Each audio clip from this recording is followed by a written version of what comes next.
दोस्तों, क्या आपने कभी सोचा है आकाश में बिजली क्यों चमकती है? बिजली चमकने के बाद ही बादल क्यों गरजते हैं? और बिजली का गिरना इतना खतरनाक क्यों होता है?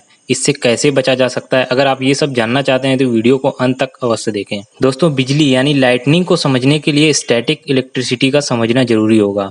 आइए जानते हैं स्टैटिक इलेक्ट्रिसिटी क्या होती है। जब दो वस्तुओं को आपस में रगड़ते हैं या घर्षण करते हैं तो स्टैटिक इलेक्ट्रिसिटी उत्पन्न होती है। आपने कभी प्रैक्टिकल तो किया ही होगा, जैसे कि जब किसी गुब्बारे को कपड़े के साथ रगड़ते हैं, फिर उसे कागज के टुकड़ों के पास ले जाएं तो कागज के टुकड़े गुब्बारे में मैग्नेट की तरह चिपकने लगते हैं। इसके पीछे का विज्ञान स्टैटिक इलेक्ट्रिसिटी ही है। इसमें होता ये है कि जब गुब्बारे को कपड़े के साथ रगड़ते हैं तो गुब्बारे में निगेटिव इलेक्ट्रॉन आ जाते हैं। कागज के टुकड़े न्यूट्रल होने की वजह से गुब्बारा उसके पॉजिटिव इलेक्ट्रॉनों को अपनी तरफ आकर्षित करता है। इसी वजह से गुब्बारे में कागज के टुकड़े चिपकने लगते हैं। और दोस्तों, आपने अक्सर रात में कंबल के रगड़ जाने से चिंगारी निकलते हुए तो देखा ही होगा।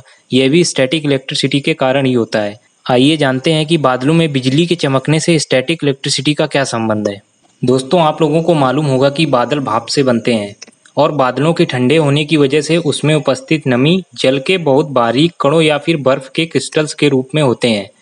बादलों के मूवमेंट के कारण बर्फ के क्रिस्टल में फ्रिक्शन होता रहता है। फ्रिक्शन की वजह से बादलों में उपस्थित कणों में इलेक्ट्रिकल चार्ज आ जाता है, जिसमें कि कुछ बादलों के समूह में पॉजिटिव चार्ज और कुछ बादलों के समूह में नेगेटिव चार्ज आ जाता है। जब यह बादल एक दूसरे से टकराते हैं तो स्टैटिक इलेक्ट्रिसिटी क्रिएट होती है, जिसके कारण उच्च शक्ति की बिजली उत्पन्न होती है और यह चमकती हुई दिखाई देती है। आकाश में यह चमक लगभग 2 से 3 किलोमीटर की ऊंचाई पर ही उत्पन्न होती है। इस चमक के उत्पन्न होने के बाद ही हमें बादलों की गरज सुनाई देती है। दोस्तों, आइए जानते हैं बिजली चमकने के बाद ही बादल क्यों गरजते हैं। जब बादलों के बीच स्टैटिक इलेक्ट्रिसिटी क्रिएट होती है तो हवा में गर्मी आती है और यह अत्यधिक तेजी से फैलने लगती है और इसके लाखों करोड़ों अणु आपस में टकराते हैं। इस अणुओं के आपस में टकराने से गरज की आवाज उत्पन्न होती है। प्रकाश की गति तेज होने से बिजली की चमक हमें पहले दिखाई देती है। ध्वनि की गति प्रकाश की गति से कम होती है, इसलिए बादलों की गरज हमें देर में सुनाई देती है। यही कारण है कि बिजली के चमकने के बाद बादलों की गरज सुनाई देती है। दोस्तों, अब बात करते हैं बिजली कैसे और क्यों गिरती है। आपका जानना जरूरी है कि जो बादल नीचे की तरफ होते हैं उसमें नेगेटिव चार्ज होता है, जो हमारे ग्राउंड की तरफ अट्रैक्ट होते हैं, क्योंकि ग्राउंड के अंदर पॉजिटिव चार्ज होता है। इसलिए बिल्डिंग्स, इलेक्ट्रिकल पोल्स, पेड़ आदि पॉजिटिवली चार्ज रहते हैं, क्योंकि ये सब ग्राउंड से कनेक्टेड रहते हैं। बादलों के पास नेगेटिव चार्ज होने की वजह से वो ग्राउंड की तरफ अट्रैक्ट होते हैं।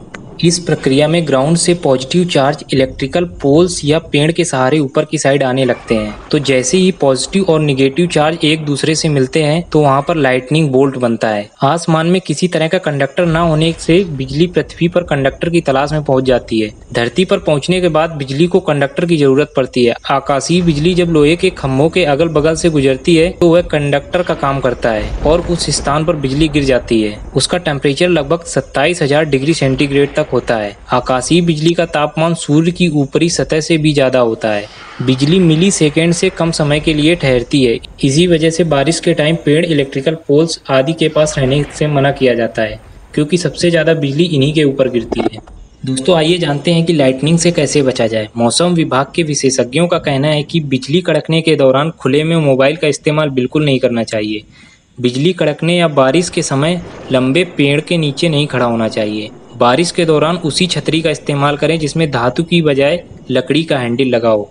आसपास कोई भी इलेक्ट्रिकल उपकरण जैसे कंप्यूटर, मोबाइल फोन आदि चालू हालत में न रखें। यदि बिजली किसी व्यक्ति पर गिरती है तो सबसे ज्यादा उसके सिर, कंधे और गले पर असर होता है। बिजली गिरने की सबसे अधिक संभावना दोपहर के वक्त होती है। हाल ही में बिहार और उत्तर प्रदेश में कुल मिलाकर अब तक 116 लोग बिजली गिरने के चलते अपनी जान गंवा चुके हैं। तो दोस्तों, आपको ये वीडियो कैसा लगा कमेंट करके जरूर बताएं। अगर आपको इस तरह के वीडियो पसंद है तो चैनल को सब्सक्राइब कर लें। नीचे दिए गए बेल आइकन को प्रेस करके ऑल नोटिफिकेशन को ऑन कर लें। साथ ही साथ वीडियो को लाइक शेयर जरूर कर दें। मिलते हैं एक और लेटेस्ट वीडियो के साथ। जय हिंद।